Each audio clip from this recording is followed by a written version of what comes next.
कर लेते हैं इस वक्त की बड़ी अहम खबर का, जो राजनीतिक गलियारे से आ रही है। जी हां, किस तरीके से राज्यसभा के पदों का चुनाव कल हुआ। राज्यसभा चुनाव में हिमाचल प्रदेश में हाई वोल्टेज ड्रामा देखने को मिला। जबरदस्त क्रॉस वोटिंग भी आपको बता दें इस बीच हुई। सूत्रों की अगर माने तो हिमाचल प्रदेश राज्यपाल से पूर्व सीएम जो जयराम ठाकुर बीजेपी नेता है, वो आज सुबह मुलाकात भी करेंगे राज्यपाल से। तो गवर्नर से उनकी मुलाकात होने वाली, आज सुबह ही ये मुलाकात तय की गई है। सूत्रों के हवाले से हालांकि ये जानकारी निकलकर सामने आ रही है। हिमाचल प्रदेश में कांग्रेस सरकार फिलहाल जो समीकरण है उसमें एक तरीके से आपको बता दें संकट में दिखाई दे रही है।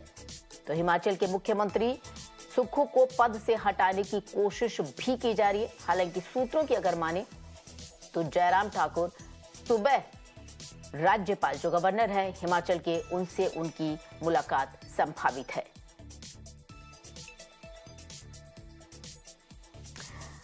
और इसके साथ ही आपको बता दें कि एक और बड़ा डेवलपमेंट है कि सरकार बचाने के लिए डीके शिवकुमार और भूपेंद्र हुड्डा जो है वो शिमला पहुंचे हुए हैं। ये कांग्रेस पार्टी की तरफ से किया गया। सीधे रुक करेंगे हमारी सहयोगी पूनम का, जो इस वक्त हमारे साथ जुड़ गए। पूनम, ज्यादा जानकारी आपसे चाहेंगे। एक तरफ राज्यपाल जो गवर्नर हैं उनकी और जयराम ठाकुर की मीटिंग जो है सुबह ही संभावित है, सूत्रों के हवाले से खबर निकलकर सामने आई। दूसरी तरफ कांग्रेस पार्टी भी हरकत में आई और डीके शिवकुमार जो कि उप मुख्यमंत्री है कर्नाटक के, उनको और भूपेंद्र सिंह हुड्डा को हिमाचल भेजा गया है। आपको बता दें कि आज जो है जयराम ठाकुर अपोजिशन जो लीडर है और उनके साथ जो विधायक उनके जो सारे गवर्नर से मिलेंगे और वहां पे जाके 3 मांग रखेंगे।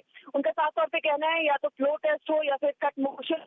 साथ में उनका है कि डिवीजन जो है वो पोल किया जाए, ताकि क्योंकि जयराम ठाकुर ने कल ही साफ कर दिया था कि अब जो है सुक्खू सरकार के पास मेजोरिटी नहीं है और मेजोरिटी बीजेपी के पास है, तो इसीलिए अब वो है फ्लो टेस्ट की भी मांग कर सकते हैं गवर्नर से। दूसरी तरफ अगर हम बात करें तो कांग्रेस पार्टी जो आला कमान है भूपेंद्र सिंह हुड्डा और उनके जो डीके कुमार है, उन्हें और मीटिंग होगी और उसमें डिसाइड होगा, क्योंकि कई जो एमएलए है रूलिंग पार्टी के वो नाराज चल रहे हैं। तो उनका साफ तौर पे कहना है कि अगर वो एक्चुअली नाराज चल रहे हैं सुक्खू से, तो सीएम सुक्खू से वो नाराज चल रहे, तो उनका कहना है कि अगर सीएम बदल दिया जाए तो हम वापस आ सकते हैं खेमे में, क्योंकि राजेंद्र राणा ने कल ही इंटीमेट किया था कि आला कमान से बात की थी कि हम अगर आप सीएम चेंज कर दें तो हम वापस जो है कांग्रेस पार्टी ज्वाइन कर सकते हैं। Over to you now.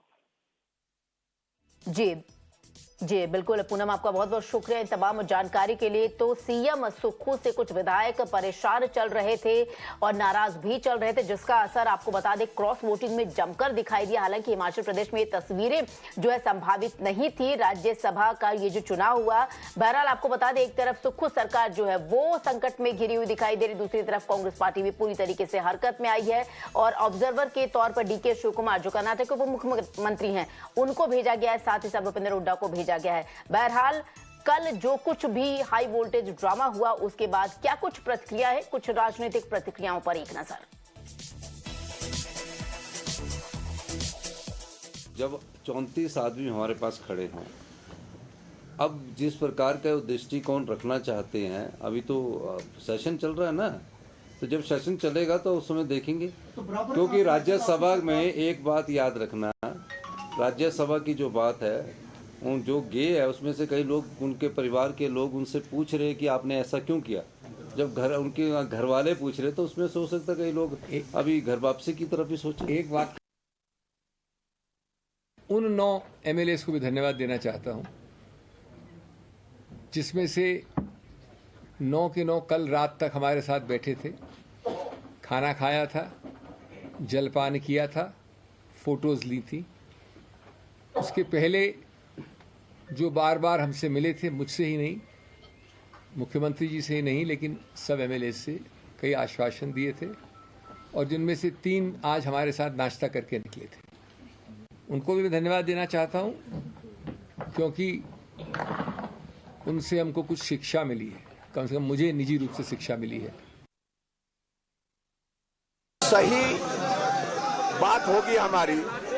इस जीत को देखते हुए हिमाचल प्रदेश सरकार को अपने पद से मुख्यमंत्री को त्यागपत्र देना चाहिए।